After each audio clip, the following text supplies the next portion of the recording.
Hello, Africa. You're welcome to ETV Ghana's African Women's Voices show. This is the show that tackles issues pertaining to women as they contribute to national development.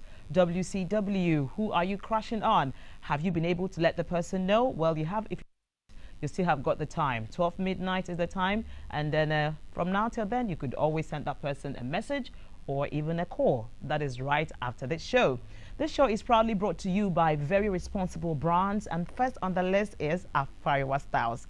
Afariwa Styles is into contemporary ladies and gents outfits, and you can locate them on social media on Facebook and Instagram at afariwa.styles. You can also pick up her phone number right now at the base of your screen, or you visit her physically at her Osu office or at the Teshinungwa office.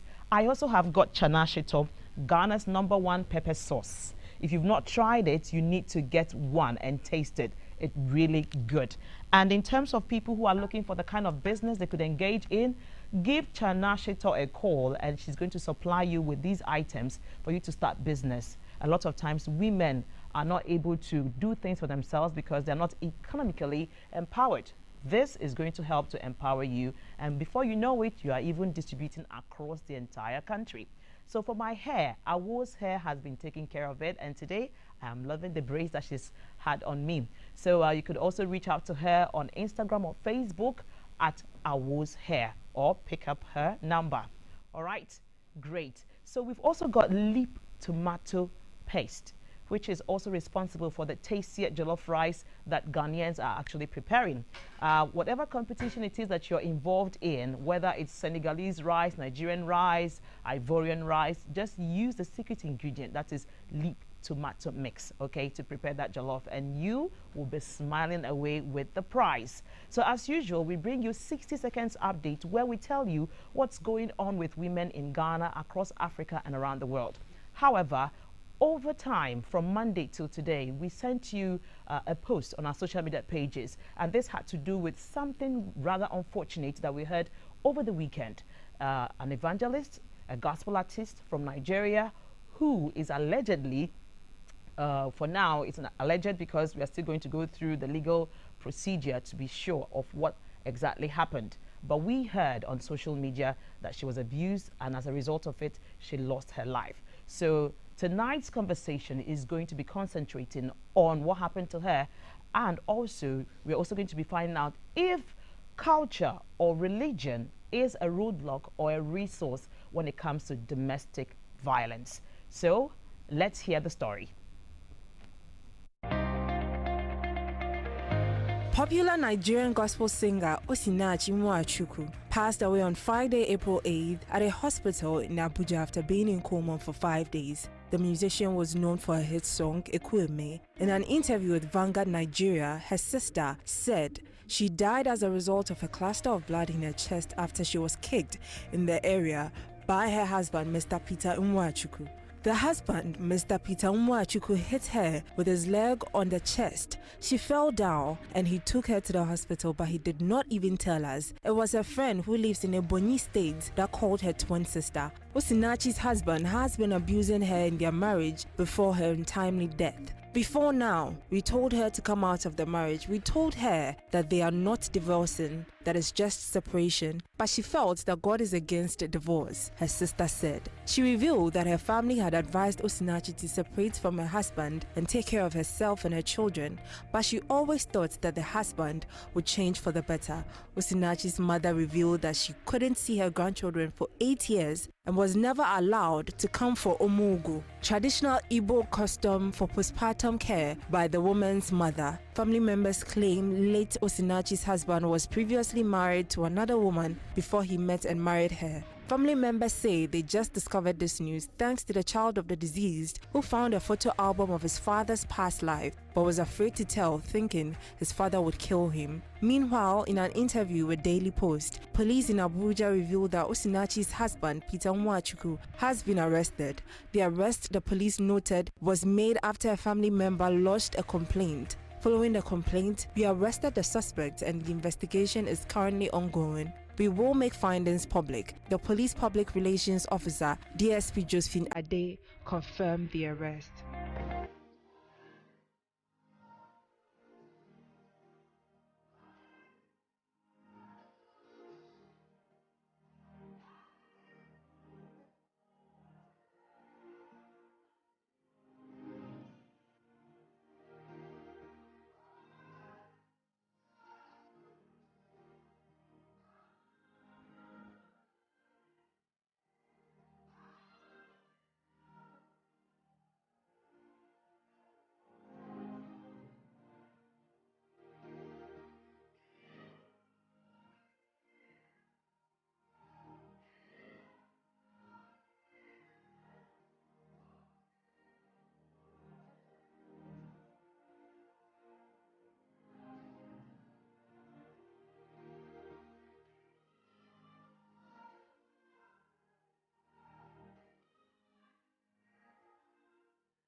Wow. May the soul of Osinachi Nwachukwu rest in perfect peace, and also the souls of everyone who has also passed based on an issue of domestic violence. We say, may you all rest in peace. Amen. You see, the issue of domestic violence is something that we've spoken about over and over again. A lot of people have heard about it, but we still keep talking about it because incidences keep rising. And this is because opinion leaders are not really putting their feet down to make sure that the change that we are looking for is actually brought to fruition. What are our churches doing? What are our traditional leaders doing? What is the government doing? What is society doing about this situation? We keep hearing of people killing their spouses, beating up their spouses, families ostracizing women who decide to leave. And for these reasons, we will never stop hearing about domestic violence. Let me go to religion. When it comes to religion, almost every religion preaches that women should submit to men in marriage, in relationship, and in everything. But have men been really made to understand what it means to be submissive? A lot of men move around believing that submission has to do with a master and a slave situation. Once I speak, my word is all. My word is law in this house or in this relationship. So whatever I say goes. And because you are to submit to me, I have the right to do to you whatever it is I want to do to you. And you have no right to speak up, because that is what culture and religion has asked you to do. It is time for religious leaders, opinion leaders, for community leaders, for the nation, for the world to rise and make men really understand what it means to be submissive. Submission doesn't mean that you can hit the other person. Submission doesn't mean that your word is law and that you cannot actually collaborate with your spouse, your female spouse, to be able to make decisions. If we are able to drive this message home, I believe it will go a long way to make men understand what the situation is. Some may say, but some men are also facing issues of violence. That is true. This goes both ways. Violence is never good in any situation, and no woman deserves to be beaten to a pulp or deserves to die just because she wants to stay in her home. If you are a family member who is not supporting your daughter who is being abused to leave, it is wrong. You need to encourage her to move and save her life. If you are a religious leader who is also discouraging them from speaking up, you are wrong. You need to do something about it. And if you are a government official, if you are someone in higher authority who has to really speak and make sure that policies are made to protect people who are suffering violence in any way, and you are not doing something about it, it's time for you to rise. I am really vexed this evening about what we are hearing around domestic violence. But today, I've got some women here with me for us to discuss further on this. And we'd like you to join us in this conversation. We are streaming live on Facebook. You can send your comments at ETV Ghana. You can also pick up our number and send us a WhatsApp message. You can even phone in when it's time for us to phone in. So to join me to have this conversation tonight is none other than a gender activist and a labor expert. We all know her because she's always moving from pillar to post, talking about issues that concern women. Join me as I make welcome Hajia Bashiratu Kamal. Give me Hajia. I have given you Hajia because you are Hajia when it comes to advocating for women. Thank you so much for joining us. And I know we're going to have a wonderful conversation. Thank you for we also have another lady, very powerful one too, who is also a gender activist, and also in terms of violence against women, and when it comes to reproductive health violence as well, she is somebody that you really need to speak to. She's Bomke, and she is from Nigeria. And today's conversation is going to be around Nigerians anyway. So I'm sure she's going to be sharing some insights and also general insights around the conversation tonight. Bomke, you're welcome. Thank you so much. Thank you for having me. Okay, so we've heard the social media conversations around what happened to Osinachi Nwachukwu. We're going to be calling a journalist in Nigeria to tell us exactly what the situation is. We do not want to believe in everything that's on social media. We want to get the real facts. So we'll go for this commercial break. When we return, we'll be calling Joanne Idu from Enugu State of Nigeria, a journalist over there who will let us know what exactly is the situation. Do not go away.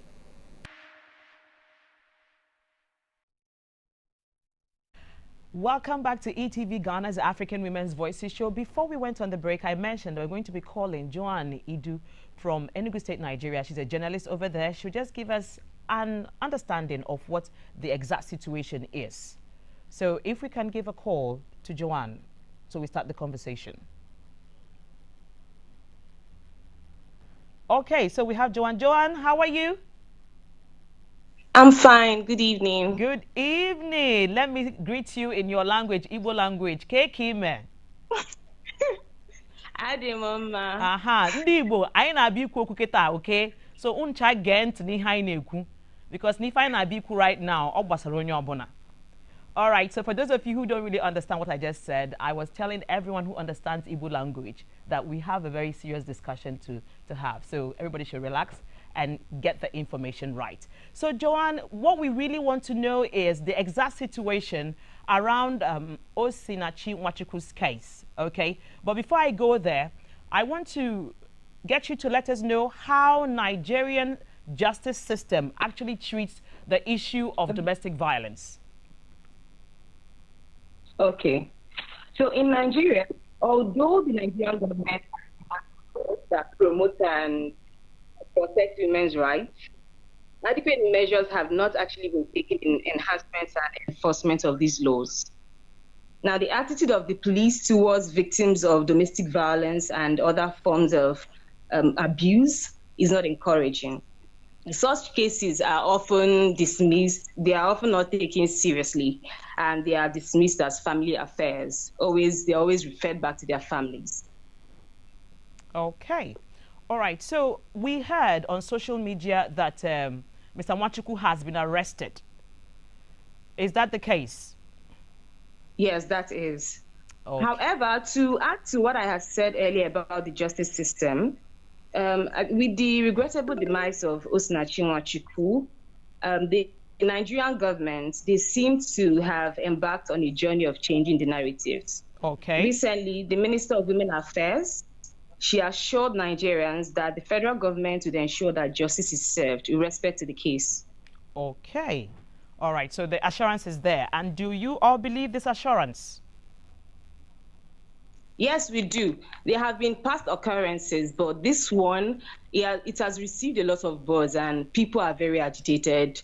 People are enraged, not particularly because of who was involved, but because cases like this some of them had been neglected in the past. But this time around, this one got a lot of buzz, and then people decided that we need to do a lot of talking, more talking, and then more action. Okay. All right, so we'll also be looking forward to this action. When it happens, we definitely will amplify it. But before I take leave of you, I would want to have your take on the issue of religion and culture. Would you say it is a resource or a roadblock, you know, when it comes to domestic violence?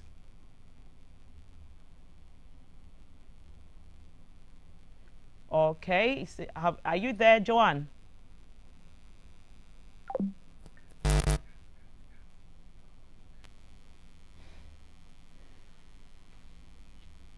Okay, Joanne, are you there?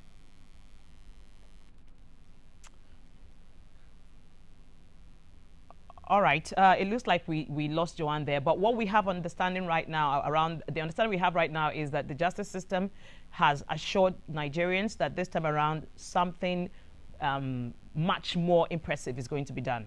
And they seem to believe what has been said, and we'll always let you know what it is. So coming down to Ghana. Okay, I hear we have her back. Joanne, are you there?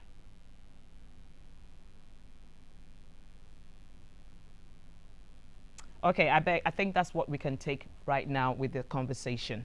So back to the studio, Hajia and Bomke. Let's talk submission. That was the last thing I said before we introduced Joanne. That is what we always hear whenever it comes to the issue of religion, and even culturally.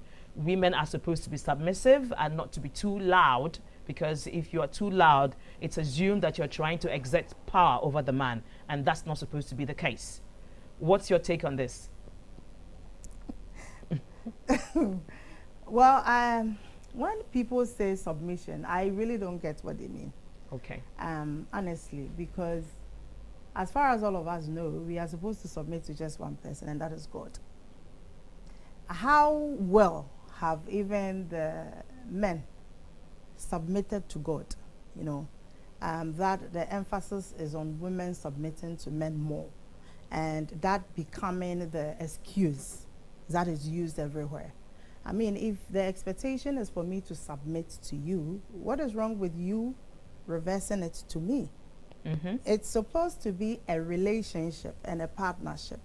There's nothing like a master-servant relationship, because when you couch it like that, that is what leads to occurrences like what we've just witnessed, you know. And it is just that I'm sure it's because of who she is. That is why it's gone haywire, because we've had series of cases in Ghana. The case of Lillian Jijo last year, who died, you know, is also an example of that. So when the emphasis is always on submission, and then you still go to put the blame on the victim, you do victim blaming and shaming more often, it means we are not getting anywhere with the conversation, with the systems and the structures that are supposed to respond and bring perpetrators to book, because then you are making an excuse. You are creating an excuse for them to get off the hook, because then it's like, because I didn't do something, that is what accounted for somebody being physically violent on me. But I mean, submission and what is on men? If the expectation, according to the religious book, says that I should submit, what is the expectation of you? Why is society silent on that particular part about men also doing something for the women? So I don't think we should keep emphasizing submission. Shouldn't even come into the conversation. For the love of God, none of us lives in the house to know whether she was submissive enough or she overdid it, or we shouldn't even begin a conversation around gender-based violence using submission or any other word, because once we do that, we have clearly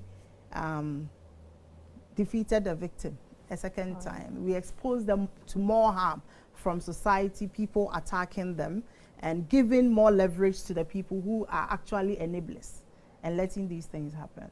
Okay, thank you. So, Bonke, I'm coming to you, and I want you to let us know, based on the conversations you've been having with different women in the line of your duty, why would you say that certain women stay with the abuser? They see that it's not going well, but they still stay. Okay, so first of all, we should understand that abuse is not a random thing. Abuse is something that is calculated, and is also systematic. So it's something the abuser has already crafted out to take control or have power over the victims or the survivors' body or mind, to dominate them. So the survivor always this keeps happening because, first of all, we have to work on their psychological, their minds, first of all, because you notice that the society and the religion has actually damaged that. You have stigmatization waiting. If I leave my family, what will they say? They will ostracize me. I'm bringing shame to the family. I can't go back. No, the African society makes it look like a woman, once you're married, but you're sold. I bought you the bride price. No, they'll say, I bought you with my money. So with 100 Ghana cedis. Yeah, so you can't go back home. So it's so unfortunate. So you have to stay. So I would tag it to my kids. If I leave, another woman comes in, she will maltreat my kids. But what if you're there, just like the case of Osinachi? Who take care of the kids? So first of all, you have to save yourself. And just like how we started, submission, and linking it to religion. When someone said earlier today that we need to change the vows and say for better, for worse, because the words there, I think most people are misconstruing it. Yeah, it's not. My words does not mean I should take domestic violence. You know, it's not for that. Word is not the worst at all. I should live. I should say myself. I'm human. First of all, I'm human. I'm a daughter. I'm someone's friend. I'm someone's sister. Before I got married to become someone's wife. So what happens to these identities? What happened to me being a woman a woman, I have a purpose of my own, first of all, before becoming a wife. Great. Not to cut you, but there's this woman of God I saw, I came across when I was just doing my research on social media. She mentioned something around this for better, for worse. And she was saying that the worse actually doesn't have to start from inside. So you should not create the worst situation. The worst that is being talked about in the exchange of vows has to do with the worst things that are going to be coming from outside. So when bad things are coming to you, into your family, then you need to stand together and make sure that you would work together and ensure that the worst situation doesn't affect you. So that worst situation is not supposed to be from within. And I really caught what she was saying. So let's not see the worst situation as something that is created from within. It has to do with something coming from outside to attack yourself and your husband or your children, and you stay together and fight it through. That was the understanding she made us to have, and I think I really agree and align to her. We're going for another commercial break. When we return, we would like to know what you have to say around this. I'll be reading comments because I see that my phone is buzzing. A lot of you have got something to say. We'll read through your comments, and then we'll talk about help. How do we get help for people who really need the help? Do not go away. You are welcome back to ETV Ghana's African Women's Voices show. I mentioned I'm going to the comments that you've sent in, but before I go there, when we went on the break, Hajia was highlighting on some of the reasons why some women still want to stay with their abusive spouses, and I think it will be very important for you to get to hear this. Hajia, please reiterate it again. Well, I think that women don't choose to stay in abusive marriages. Because, I mean, when we say they choose to stay, it's like they have a very solid choice that they have neglected and they are taking the worst one. They don't choose to stay, but society makes them stay. One, in our part of the world, marriage has become a validation. Marriage and childbirth have become a validation for your womanhood. So what is the validation for being a man? You know, so you don't have a husband and you are speaking all the sense in the world. Nobody wants to listen to you. And it is very evident even in our political spaces, how we treat women who are in politics. When they are nominated, when they are contesting for positions, what are we querying about them? It's not about their knowledge, it's not about their skills, it's not about their competences, but it's about them. Is she married? Is she divorced? Then she's irresponsible. Does she have children and all of that? You know, and beyond that, I think the issue also just goes beyond physical violence to other ones like financial, emotional, you know, verbal and non-verbal assault, you know, and these things can actually kill people within. One, you are scared of going to tell people that my husband beats me up, my husband abuses me, my husband emotionally tortures me, for fear of being shamed and stigmatized, you know, as a result of you speaking up. So you keep it up. And then the issue also about how we see women off, and who, just let's ask ourselves, during marriage ceremonies, who is advised the most? Men don't get anything, but the woman is taught at the ceremony. Everyone gets up to tell her, if your husband goes out, oh, he will definitely come back. And men are naturally, what do they use the word? Polygamous in nature. You know, as for men, they will act up sometimes. It is on you. So the woman is responsible for saving the marriage. Even when she is dying inside the marriage, she's forced, you know, to stay to save the marriage. If she doesn't, then it's on her. Then finally is the issue about a woman or a lady, someone is getting married, and the next thing you hear from family members is, you are going to your husband's house. Forget about this house. Go to your husband's house and stay there.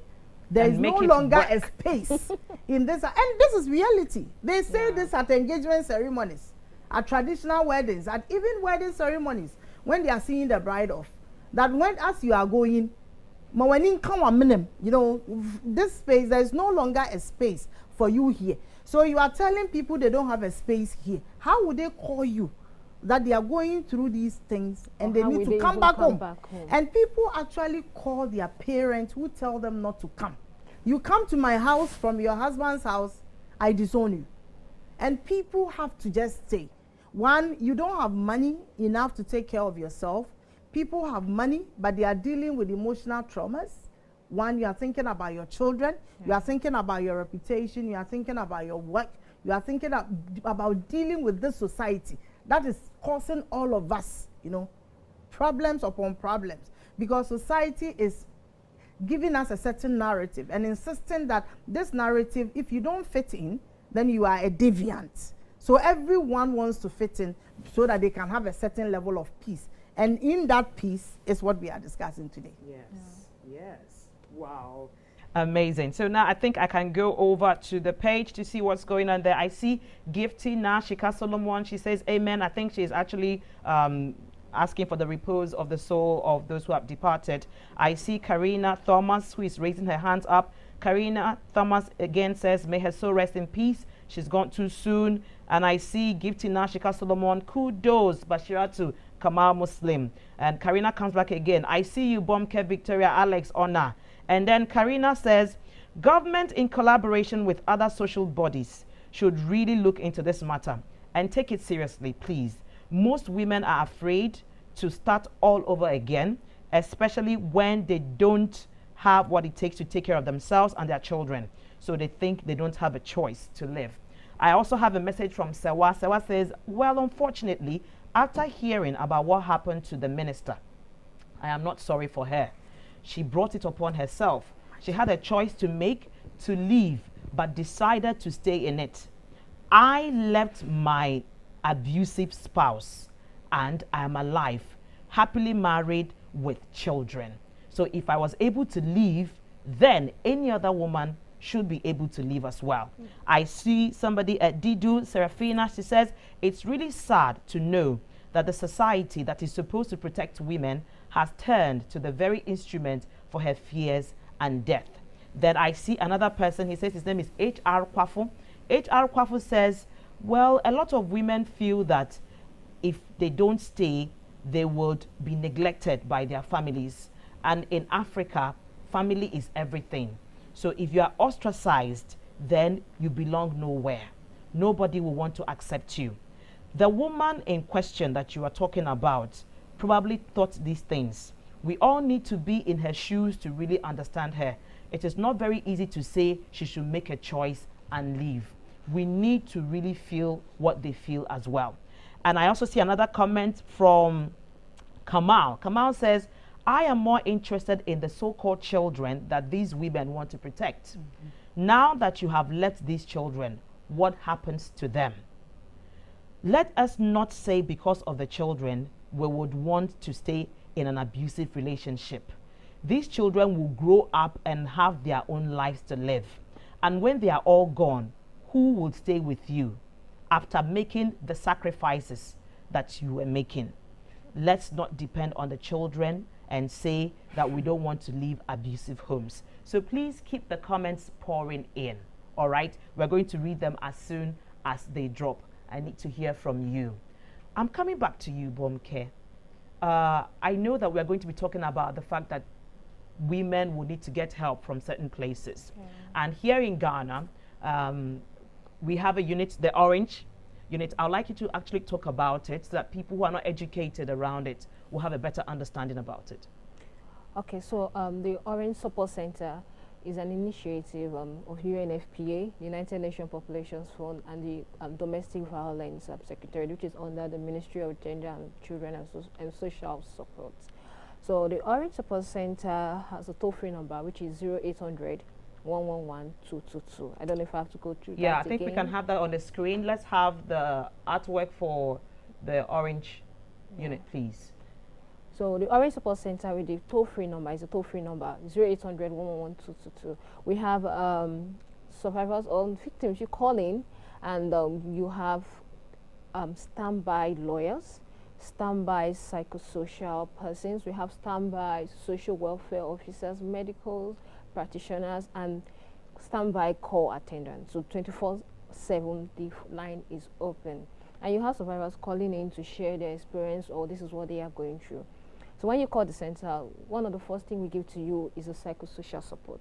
Okay. Because the first thing we understand is this survivor or this victim is being every abuser tends to destroy your mind and make you isolate yourself from your family, from the public. And so we tend to let you know that, okay, calling is a good thing.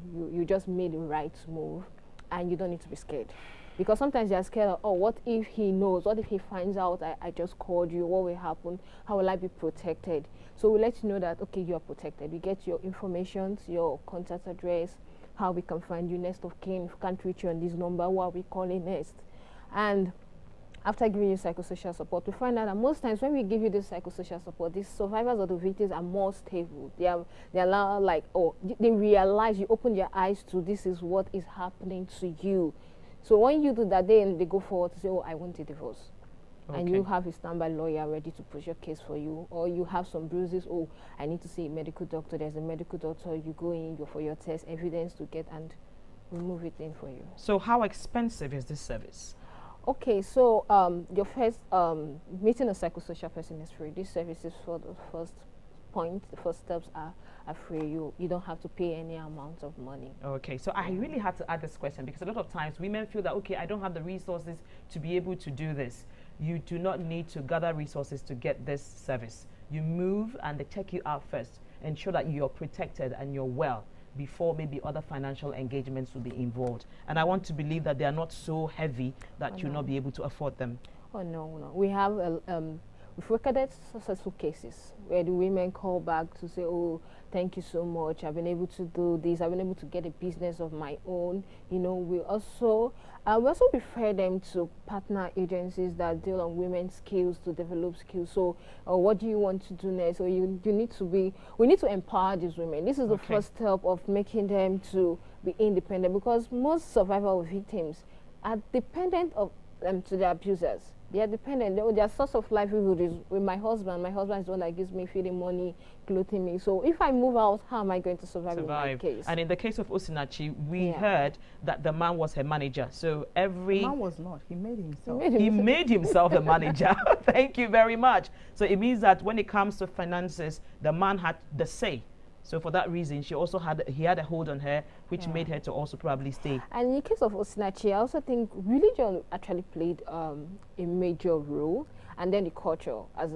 If you're in Nigeria, you know the Igbo culture, where the Igbo women are known to be uphold their marriages. Like, I have to be a role model to my children. Married, you can't live. So the culture and the religion came into play hand in hand to her situation. Like, she would have left, but the first thing is, if she had left, what would the society, just as we were saying she would have left, Sarah just said, oh, she would have left. But then the first thing you should notice is her position in the society. This is a minister.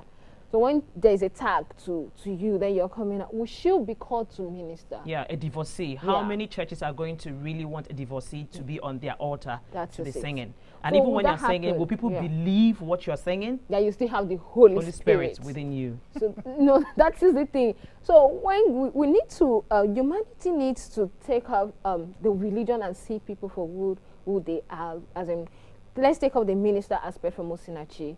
Osinachi is a woman, a mother. So she's not a minister, she's just a mother. And what will happen if she had left? Fine, she would have been okay, she would have been. So would there be shelter? And most times is, if the family is not taking you back due to culture, or you can't come back because you're trying to spoil the family name, or so now is the government providing shelters? Are there provision for shelters? Like, can I call in? Or I need a shelter for a month, 2 months, 3 months. And we know, in Ghana we have few shelters from the but it's not enough according to demand. Enough according to demand. So we are going to be asking the policymakers to look into that. Not all the regions have got shelters. So it's part of what we need to have in our policies, to be able to find shelters for women who will be leaving their abusive spouses. We'll be going for another commercial break, all right? When we come back, I'm sure you could call in and then let us know your story if you have a story to share. Do not go away. You're welcome back to ETV Ghana's African Women's Voices show. So we were going to be talking about what resources are available to women. Already, we've heard about the Orange Support Place that is being funded by UNFP for women who really need this help. And if you are having that situation, we'll put up the number again. You need to call the number. It's a toll-free number to get the help that you need. and positive results have also come out of it. Okay, do not say you're going to be ostracized or you don't have anywhere to go. So for that reason, you're not going to save yourself. Be alive and work it out. It'll work for you. So let's get to the final part of the conversation. Our phone line also is right now very active. You can call in if you are a victim or a survivor and you need to talk to us about something. Hajia here is known to be somebody who is very vocal when it comes to issues like this. And we also have Bomke here. They can always support you and help you to be able to get the right support that you need. So let's come down to what the whole conversation has always been. Do you think that religion and culture is a roadblock or resource when it comes to domestic violence? Hajia, what's your take on it? It is. Okay. It enables it, it fuels it. But when we discuss religion in particular, I know people might feel uncomfortable, but conversations that actually changes a lot of things and saves lives are meant to make people uncomfortable. Because one, you are touching on people's privileges, you know, and it's a big thing. So when it comes to religion, in most instances, I'm not sure God who created me and they tell me that he loves me, he or she loves me, yeah, that is God. Nobody knows whether God is a man or a woman, actually. So, you know, will want me to be treated in a way that does not connote love. Or God will create me and wish bad things on me. No, I'm not sure that God or Allah will do that. The problem is that I think religious text has gone through stages. There's interpretation, there's translation. And I believe strongly that that is where we have problems with. Because even, why do we have New Testament, Old Testament, King James Version? Why do we have all of that? You know, when we are discussing and talking about God and worshiping, you know, in Islam, our Holy Quran has gone through stages of translation. So you would have a version of English, and I mean, people will argue that nobody has tampered with it, but that is a lie. Because remember, was it in English? It's probably classical Arabic. Then it was translated. In the course of translation, you can actually lose a lot of substance and meaning, because you might not always find the same word in English or in Chi or in Ga. So sometimes people do find the closest in meaning, and it changes the meaning and context of everything. Now, if you Google some part of religious text, you will find different interpretation and different meanings to the same thing you are looking for. What does that tell us? And the people who are, for lack of a better word, let me say the custodians of our religion, and those who are actually the ones who preach the word and actually lead, you would notice that every individual have their own biases, no matter how you look at it. Individuals have their own biases. And these individuals also preach. And the preaching comes, they say, the text from the holy books. But I am coming with my own biases, because I have my intersectional identity defines how I behave at a certain point. I'm a man from this type of background. Where I come from, men are in charge. I am interpreting, I'm preaching. Am I supposed to preach to put a certain responsibility on men or give power to men when I myself am an abuser? You know, that I'm touching on domestic violence and letting people understand that it is wrong, when I myself am a known abuser in my community. And frankly, we've seen cases of pastors, imams, and other people who have abused their wives and children, defiled children. People have raped women. Osidachi's husband was actually a pastor. So you can imagine, you know. And I think one of our biggest challenge is that if we are able to break and enter religious spaces with conversations such as this, a lot will change. You won't believe the number of people and even their status who listens to their pastors and their imams when they speak. So when they are talking, where they are speaking up against violence, it's actually a big thing.